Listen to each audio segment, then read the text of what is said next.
Hello friends, आज की इस वीडियो में हम रीजनिंग के टॉप 10 मोस्ट इंपॉर्टेंट क्वेश्चंस हल करेंगे। अगर आप इनमें से किसी भी गवर्नमेंट एग्जाम की तैयारी कर रहे हो, सभी के लिए ये वीडियो इंपॉर्टेंट है। तो चलिए वीडियो शुरू करते हैं। तो हमारा पहला क्वेश्चन है, निम्नलिखित प्रश्न में लुप्त संख्या ज्ञात कीजिए। यहाँ हमें 3 आकृतियाँ दे रखी हैं। पहली वाली आकृति की बात करें तो 4 संख्याएं भरी हुई हैं। दूसरी आकृति को देखें तो इसमें भी 4 संख्याएं भरी हुई हैं, लेकिन तीसरी आकृति में केवल 3 संख्याएं भरी हुई हैं और बीच में क्वेश्चन मार्क लगा हुआ है। हमें यहाँ की संख्या को खोजना है। कैसे खोजेंगे? सबसे पहले हम 4, 6, 9 से 38 बनाने की कोशिश करेंगे। फिर उसी तरीके से 8, 9, 11 से 56 बनाएंगे। फिर जो तरीका हम इस दोनों आकृति में लगाएंगे, वही तरीका इस आकृति में लगा के 12, 13, 11 से यहाँ की संख्या को निकाल लेंगे। तो देखिए, सबसे पहले पहले वाली आकृति को देखिए। हम 4, 6, 9 से 38 बनाने की कोशिश करते हैं। तो या तो हमें इन्हें जोड़ना है, घटाना है, गुणा करनी है, कुछ भी करके 38 बनाना है। तो सबसे पहले हम इन तीनों संख्याओं को जोड़कर देखते हैं कि क्या हो रहा है। तो यहाँ मैं 4, 6 और 9 को आपस में जोड़ लेती हूँ। तो कितने हो रहे हैं ये? 6 और 9, 6 और 4 10 और 9 19, और लाना क्या है मुझे? 38। तो मैं क्या करूँगी? 2 से गुणा करा दूंगी। तो देखिए 38 आ जाएगा। इसी तरीके से दूसरी वाली आकृति में देखते हैं। तो देखिए 8, 9 और 11 को जोड़ना है। तो 8 और 9 लिख लेते हैं हम यहाँ पे। 8, 9 और 11 तीनों को जोड़ते हैं। क्या हो रहा है? 8 और 9 17, 17 और 11 हो रहा है 28। और हमने यहाँ भी 2 से गुणा कराई थी, तो इसमें भी 2 से गुणा कराते हैं। तो क्या आ गया? 56। तो देखिए, हमें तरीका मालूम हो गया है। हमें क्या करना है? तीनों संख्याओं को जोड़ना है और 2 से गुणा करानी है। अब हम यही तरीका इस वाली आकृति में लगाते हैं। तो देखिए, यहाँ लिखा हुआ है 12, फिर लिखा हुआ है 13, फिर लिखा हुआ है 11। तो हम तीनों को आपस में जोड़ देते हैं। देखिए 1 और 3 4, और 4 और 2 6, और 1 और 1 2 और 1 3। तो ये आ रहा है 36। अब हम इसकी 2 से गुणा करा देते हैं। तो ये हो जाएगा 2 छंग 12, 1 हासिल, 2 तिया 6 और 1 7। तो हमारा आंसर आ रहा है 72। अब हम ऑप्शंस में देखेंगे क्या 72 है। तो देखिए ए ऑप्शन में है, तो ए ऑप्शन हो जाएगा इसका ठीक आंसर। तो चलिए दूसरे क्वेश्चन की ओर बढ़ते हैं। दूसरा क्वेश्चन है हमारा, नीचे दिए गए विकल्प में संबंधित शब्द को चुनिए। तो देखिए, जो संबंध पैमाने का लंबाई के साथ है, वही संबंध हमें सिस्मोग्राफ का दूसरे शब्द के साथ बनाना है। तो पैमाना क्या करता है? लंबाई को नापता है। उसी तरीके से हम देखेंगे सिस्मोग्राफ किसको नापता है। तो देखिए, पहला ऑप्शन दे रखा है हमें तापमान, तो तापमान को नहीं नापता है। सिस्मोग्राफ किसे नापता है? सिस्मोग्राफ नापता है भूकंप को। तो बी ऑप्शन हो जाएगा इसका ठीक आंसर। तो चलिए तीसरे क्वेश्चन की ओर बढ़ते हैं। तीसरा क्वेश्चन है हमारा, निम्नलिखित श्रृंखला श्रेणी में असंगत ज्ञात कीजिए। असंगत का मतलब है अलग। यहाँ पे हमें 4 संख्याएं दे रखी हैं। इन चारों में से एक संख्या बाकी तीनों से अलग है, तो हमें उसको ही ढूंढना है। तो देखिए, इसको देखते हैं। सबसे पहले हम इनके बीच डिफरेंस देखते हैं कि कितना है। तो देखिए 30 में कितना माइनस करेंगे कि 27 बन जाएगा। तो -3 करें तो 27 बन जाएगा। इसी तरीके से हम देखते हैं 27 से 36 कैसे बनेगा। तो इन्होंने +9 कर दिया। अब देखेंगे 36 से 45 कैसे बन रहा है, फिर +9 कर दिया। अब देखिए 45 से 72 बन गया है। अब कुछ ज़्यादा ही हो गया है। तो ये ट्रिक तो हमारी काम नहीं कर रही है। अब हमें कुछ और ढूंढना पड़ेगा। तो चलिए कुछ और सोचते हैं। अब हम क्या करते हैं, इन संख्याओं के अंकों को जोड़कर देखते हैं। देखिए यहाँ लिखा हुआ है 30। तो मैं क्या करती हूँ, इनके अंकों को जोड़ लेती हूँ। 3 और 0 कितना हो जाएगा? 3। इसी तरीके से यहाँ लिखा हुआ है 27। तो मैं इसको भी जोड़ लेती हूँ। 2 + 7 कितना हो जाएगा? 9। फिर लिखा हुआ है 36। मैं इसको भी जोड़ लेती हूँ। 3 + 6 कितना हो रहा है मेरा? 9। फिर लिखा हुआ है 45। इसको भी जोड़ लेते हैं। तो ये भी हो जाएगा 9। उसके बाद लिखा हुआ है 72। तो इसको भी जोड़ लेते हैं। 7 + 2 तो कितना आ जाएगा? 9। अब आप लोग ध्यान दीजिए, इसके अंकों को जोड़ने पर 3 आ रहा है, बाकी सबके अंकों को जोड़ने पर क्या आ रहा है? 9 आ रहा है। तो ये वाली जो संख्या है बाकी तीनों से अलग है। इसका मतलब क्या है? इसमें 30 अंक संगत है। तो अब हम ऑप्शंस में देखेंगे कहाँ है 30। तो देखिए ए ऑप्शन में 30 है, तो ए ऑप्शन हो जाएगा इसका ठीक आंसर। तो चलिए दूसरे क्वेश्चन को देख लेते हैं। चौथा क्वेश्चन है हमारा, यदि इनक्रिप्ट को किसी कोड भाषा में VMXIBKG लिखा जाता है तो R को उसी कोड भाषा में क्या लिखा जाएगा? तो हम इसको लिख लेते हैं। यहाँ लिखा हुआ है ENCRYRT। इसके नीचे क्या लिखा हुआ है? VMXIBKG। तो देखिए आप लोगों को अगर पता हो तो E का जो विपरीत होता है वो V होता है, N का विपरीत M होता है, C का विपरीत X होता है। अब अगर आप लोगों को विपरीत नहीं पता है तो आप लोग क्या करें, A से लेकर सबसे पहले M तक ABCD लिख लें, उसके बाद इसके नीचे N लिखें और वापस से ABCD लिख दें पूरी Z तक। तो देखिए सबके विपरीत आ जाएंगे, A का विपरीत Z, B का विपरीत Y, M का विपरीत N, ऐसे ही इनके बीच में भी लेटर्स होंगे तो आप लोगों को सबके विपरीत पता चल जाएंगे। तो इन्होंने क्या किया है, सबके विपरीत लिखे हैं। R का विपरीत I होता है, Y का विपरीत B होता है, R का विपरीत K होता है, T का विपरीत G होता है। तो आप लोगों को ये चीज़ें याद कर लेनी है। अगर आपको कोई भी गवर्नमेंट एग्जाम निकालना है तो ये छोटी छोटी चीज़ें आप लोगों को याद होनी चाहिए, इससे आप लोगों का टाइम बचता है। तो आप ऐसे ABCD को लिखकर उनके विपरीत याद कर लें। तो इसी तरीके से हम क्या करते हैं, आर्क का कोड वर्ड निकालते हैं। तो हम आर्क को यहाँ लिख लेते हैं ARC। तो देखिए A का विपरीत कौन है? Z, ठीक है। R का विपरीत कौन है? I। C का विपरीत कौन है? Z, X। तो अब देखिए हमारे पास आ गया है जिक्स। अब हम ऑप्शन में देखेंगे कहाँ है जिक्स, तो B ऑप्शन में जिक्स है, तो B ऑप्शन हो जाएगा इसका ठीक आंसर। तो चलिए पांचवें क्वेश्चन की ओर बढ़ते हैं। पांचवा क्वेश्चन है हमारा, यदि राजीव दक्षिण दिशा की ओर चल रहा है, वह 2 बार दाईं ओर मुड़ता है और फिर दाईं ओर मुड़ता है।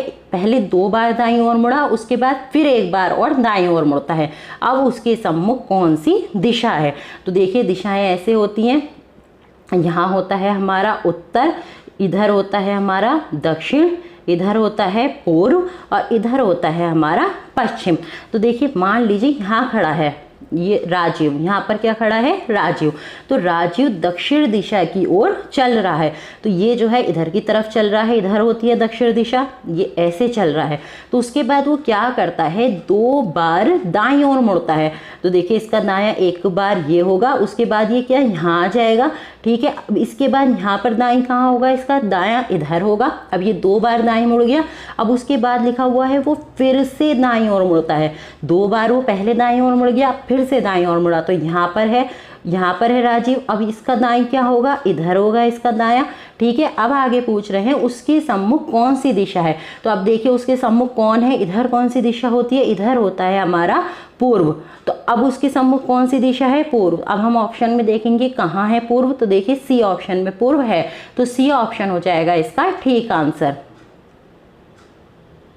6 क्वेश्चन हल करते हैं। 6 क्वेश्चन है हमारा, यदि 3 स्टार 2 = 25, 8 स्टार 7 = 225 हो तो 7 स्टार 2 = क्या होगा। यहाँ क्वेश्चन मार्क लगा हुआ है, तो इस स्टार का मतलब क्या है, आपको 3 और 2 के साथ कुछ भी करना है, आपको 25 बनाना है। या तो 3 और 2 को जोड़ो, घटाओ, गुणा करो, भाग करो, वर्ग करो, कुछ भी करो, 25 बना दो। इसी तरीके से 8 और 7 के साथ कुछ भी करो, 225 बना दो।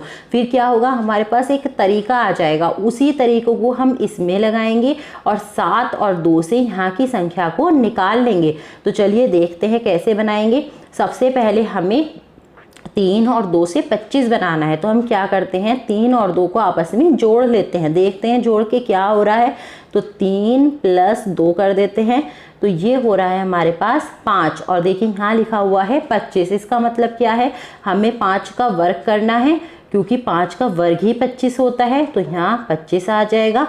अब हम 8 और 7 से 225 बनाते हैं, तो इसी तरीके को लगाएंगे, 8 + 7 करेंगे, कितना हो जाएगा 15। 15 का वर्ग करेंगे, क्योंकि हमने ऊपर भी वर्ग किया था, 15 का वर्ग होता है 225। अगर आप लोगों को याद नहीं है तो याद कर लो, 1 से लेकर 50 तक आप लोगों को वर्ग तो याद होने ही चाहिए। अब देखिए 7 और 2 में देखते हैं, तो 7 + 2 कर देते हैं, क्योंकि हमने इन दोनों में भी प्लस किया था, तो ये हो जाएगा 9। अब हमें क्या करना है, वर्ग करना है, क्योंकि ऊपर वाले दोनों में भी हमने वर्ग किया है, तो 9 का वर्ग होता है 81।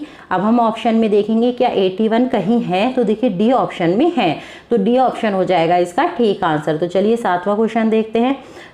7वां क्वेश्चन हल करते हैं। 7वां क्वेश्चन है हमारा, नीचे दी गई श्रृंखला श्रेणी ज्ञात कीजिए। यहाँ में एक श्रृंखला श्रेणी दे रखी है और यहाँ क्वेश्चन मार्क लगा हुआ है, हमें यहीं की संख्या को ढूंढना है। तो अब हम देखेंगे BCF से CDG तक कैसे पहुँचे हैं। तो देखिए B के बाद क्या आता है C के बाद क्या आता है D, इसी तरीके से F के बाद क्या आता है G। अब हम इसमें देखते हैं, यहाँ लिखा हुआ है C, यहाँ लिखा हुआ है D, मतलब एक अक्षर आगे किया, फिर D लिखा हुआ है, यहाँ E लिखा हुआ है, यहाँ G लिखा हुआ है, यहाँ H लिखा हुआ है। तो अब इसके बाद क्या लिखा जाएगा, तो देखिए D के बाद क्या आता है हमारा E के बाद क्या आता है हमारा F, H के बाद क्या आता है हमारा I। तो हम ऑप्शन में देखेंगे EFI कहाँ है, तो देखिए A ऑप्शन में है, तो A ऑप्शन हो जाएगा इसका ठीक आंसर। तो चलिए 8वें क्वेश्चन की ओर बढ़ते हैं। 8वां क्वेश्चन है हमारा, यदि सितंबर 8वां क्वेश्चन है हमारा, यदि सितंबर का मान 54, जनवरी का मान 42 और दिसंबर का मान 48 हो तो अगस्त का मान क्या होगा। तो देखिए इन्होंने सितंबर को 54 लिखा है। अब हम देखेंगे कैसे लिखा है। तो हम क्या करते हैं, सितंबर के लेटर्स गिनते हैं कितने हैं। तो देखिए एक S है, फिर E है 2, फिर P है 3, 4, 5, 6, 7, 8, 9। तो इसमें कितने लेटर्स हैं, कितने अक्षर हैं, 9। और यहाँ कितना लिखा हुआ है 54, इसका मतलब क्या है 6 से गुणा कराई है तो कितना आ जाएगा 54। ऐसे ही हम जनवरी में गिन लेते हैं, 1, 2, 3, 4, 5, 6, 7। तो यहाँ कितने हैं 7। अब हमें इसको भी 6 से गुणा करानी है तो कितना आ जाएगा हमारा 42। और देखिए यहाँ भी 42 लिखा हुआ है। ऐसे ही दिसंबर को और चेक कर लेते हैं, 1, 2, 3, 4, 5, 6, 7, 8। कितना है 8। हमें किससे गुणा करानी है 6 से। 8 छः कितने हो जाएंगे 48। अब हमें अगस्त का मान निकालना है तो इसके लेटर गिनते हैं, 1, 2, 3, 4, 5, 6। कितने लेटर आ रहा है इसमें 6, क्योंकि हमने सबकी 6 से गुणा कराई थी तो इसकी भी हम 6 से ही गुणा कराएंगे। तो 6 छंग हो जाएगा हमारा 36। अब हम ऑप्शन में देखेंगे 36 कहाँ है, तो देखिए डी ऑप्शन में 36 है, तो डी ऑप्शन हो जाएगा इसका ठीक आंसर। चलिए 9वें क्वेश्चन की ओर बढ़ते हैं। 9 क्वेश्चन है, एक डिजिटल घड़ी में 7:40 मिनट का दर्पण प्रतिबिंब क्या होगा। तो जब भी आप लोगों को घड़ी का दर्पण प्रतिबिंब निकालना हो तो जो टाइम आप लोगों को दे रखा हो उसको क्या करना है, 11:60 में से माइनस कर देना है। तो यहाँ कितना दे रखा है 7:40। तो देखिए कितना बचेगा, यहाँ बचेगा 20 और 11 में से 7 जाएंगे तो बचेगा 4। तो देखिए बी ऑप्शन में 4:20 है। लेकिन यहाँ ध्यान देने वाली क्या बात है कि वो डिजिटल घड़ी है, तो डिजिटल घड़ी में तो कोई सुई होती ही नहीं है तो उसका प्रतिबिंब तो ज्ञात ही नहीं किया जा सकता। तो इसका डी ऑप्शन ठीक होगा कि ज्ञात नहीं किया जा सकता। अगर यहाँ लिखा होता एक घड़ी में 7:40 मिनट का दर्पण प्रतिबिंब निकालिए तो हमारा आंसर होता 4:20। लेकिन डिजिटल घड़ी दे रही है तो क्या होगा, ज्ञात नहीं किया जा सकता। तो कभी भी आप लोगों को क्वेश्चन में डिजिटल घड़ी दिखे तो डायरेक्ट आंसर लगाइए ज्ञात नहीं किया जा सकता, और खाली घड़ी दिखे तो 11:60 में से उसको माइनस कर दीजिए। तो चलिए 10वें क्वेश्चन की ओर बढ़ते हैं। 10वां क्वेश्चन है, एक पंक्ति में रवि बाई छोर से 19वां है, यदि रोहन बाई से 8वां है तब उनके बीच कितने व्यक्ति हैं। तो इस क्वेश्चन को हल करने के 2 तरीके हैं। पहले मैं आप लोगों को शॉर्ट ट्रिक बता देती हूँ। तो देखिए दोनों ही बाएं ओर से हैं, ये भी बाएं ओर से है, ये भी बाएं ओर से है। तो ऐसे में हमें क्या करना है, 19 में से 8 को माइनस कर देना है तो हमारे पास आएगा 11, और 11 में से 1 और माइनस कर देना है, क्योंकि हमने दोनों को गिन लिया है, रवि को भी रोहन को भी, तो इसलिए हम इसमें से माइनस कर देंगे तो ये आ जाएगा 10। और अगर आप लोगों को ये ट्रिक नहीं याद रह रही है तब आपको क्या करना है, तो देखिए यहाँ हमें लिख लेना है 8 और इधर हमें लिख लेना है 19। अब हमें इनके बीच की सारी संख्याओं को लिख लेना है 9, 10, 11, 12। फिर हमें इनको गिन लेना है कि कितनी संख्याएं हैं इनके बीच में। तो देखिए 9, 10, 11, 12, 13, 14, 15, 16, 17, 18। तो देखिए यहाँ भी 10 आ रही हैं तो हमारा बी ऑप्शन हो जाएगा ठीक आंसर। अगर ये ट्रिक आप लोगों को याद ना रहे तो ऐसे कर लेना, वरना ट्रिक को याद कर लेना। आई होप आप लोगों को वीडियो अच्छी लगी होगी। वीडियो अच्छी लगी हो तो एक लाइक कर दें, चैनल पर नए हैं तो चैनल को सब्सक्राइब कर लें।